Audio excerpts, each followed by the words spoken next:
the end of this video, you'll have 3 simple additional things to consider if you're trying to lose weight. I've been on my sustainable weight loss journey for 9 months now, and I've recently lost focus of my 3 pillars that helped me lose 17 kilograms in 6 months without any exercise. And I've put this loss of focus down to a few things, but you'll have to watch my series introductory video for that, because last Sunday I committed to levelling up the sustainable weight loss journey because I felt I slid into a bit of a plateau with my weight loss and my weight loss focus. And this video today will look back on those 3 pillars over the past week, which are how well I followed my food plan, how well I followed my fitness plan, and how well I've slept during the week. I was quite pleased with the performance of consuming my planned breakfast this week. I generally have my morning yogurt mix, which gives me a score of 80 to 92 on the Zoe app, or I enjoy my overnight oats, which also scores nicely in the Zoe app. I think the only setback with my breakfast is the time I eat it. I usually plan to eat around 9:30, just after my team's daily catch-up, but I often get caught up in phone calls, meetings, or just work I get cracking on with. So we go into detail about your digestive time curves of your blood fat and sugar levels throughout the day. There's more on this later in the series. I can easily get carried away with my work, and when I do, I just accept it. I don't worry too much because I see it as an extended time under a fasted state, which has so many benefits in itself. But it's been proven that individuals who eat a well-balanced breakfast have a better balanced diet overall. And I'll leave links in the description down below for both the fasting and the breakfast stat I just mentioned. So the focus for next week is going to be being more prompt with eating my breakfast. Not just eating it, but preparing it and defrosting the strawberries and blueberries that I generally have with my breakfasts. I do that to increase the diversity.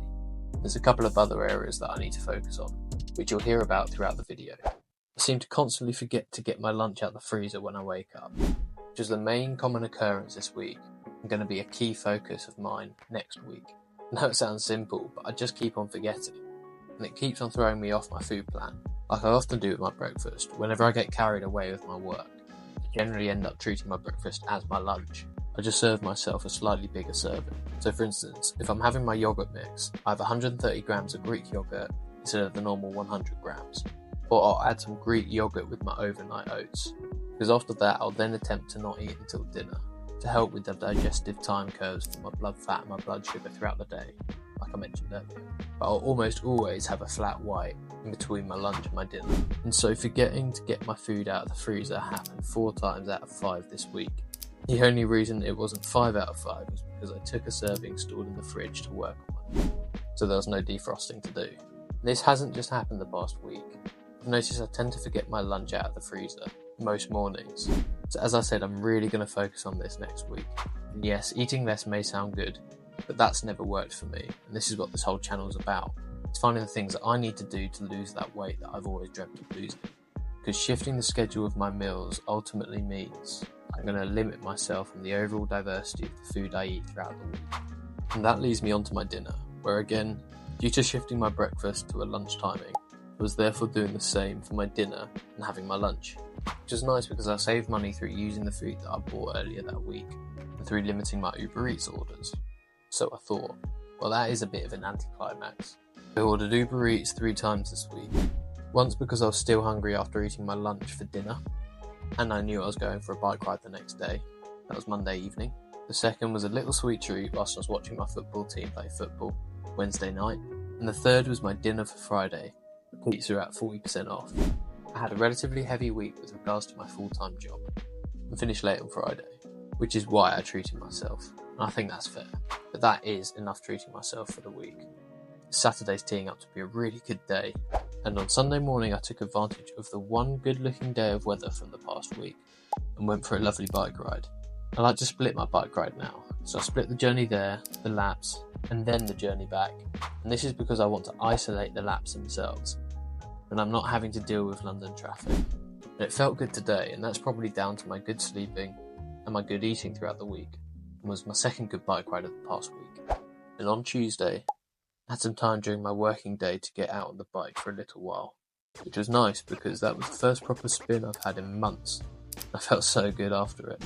I love a good workout, but again I feel my consistency starts to struggle when life gets a little bit hectic.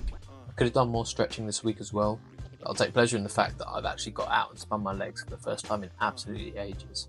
And that's the first step. And my sleep has been pretty good this week, as I've said.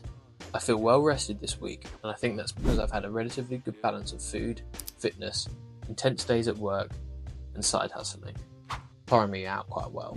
I don't think the Apple Watch sleep data is all too accurate, as it often says I'm up 1 to 2 hours before I actually get up and out of bed. I think the watch thinks that me getting up at 5 or 6 AM on the occasional day to go to the loo is me starting my day, despite me going back to bed again. I do have the option to add data, and gives me the option to categorise the sleep type. I don't know how I'm sleeping when I'm sleeping, obviously, but I can at least add it as core sleep, which is the final thing I'll be focusing on next week. So to summarise, I've had a relatively good week of eating, consistently eating my breakfast meal according to my food plan, eating healthy dinners with more Uber Eats than I wanted, so we'll be reducing that next week. And this should leave me less hungry in the evenings and less likely to order food. And that third meal will be made possible by remembering to remove my serving from the freezer when I wake up. Something so simple. I'll also be focusing on spending more time stretching, and I'll also be logging my sleep data each morning to try and make it more accurate to report on. And finally, I was very pleased with my apple cider vinegar consumption this week. I got a fresh delivery of Willy's apple cider vinegar because I was running out. After taking a 25ml shot of this every single morning for 6 months, it helped me shed those 17 kilograms. And because Willy apple cider vinegar was the apple cider vinegar I was using, and because they're the best apple cider vinegar company with their 300-year-old orchard, I decided to sign up to become an affiliate, so the impact this product had had on my weight loss. In my description below is my link to my Willy's apple cider vinegar, where there's a whole range of apple cider vinegar types, not just this one. I'm keen to get some benefits linked to my code, like free delivery. At the moment you do have to pay for delivery, but it's the same price as if you were to order it through Amazon, even with Prime. Don't forget to leave a like, comment and subscribe. Now, as you've watched until the end of the video, I know you'll like the next one in the series, which you can see here, or you could watch a video that YouTube knows that you'll like here.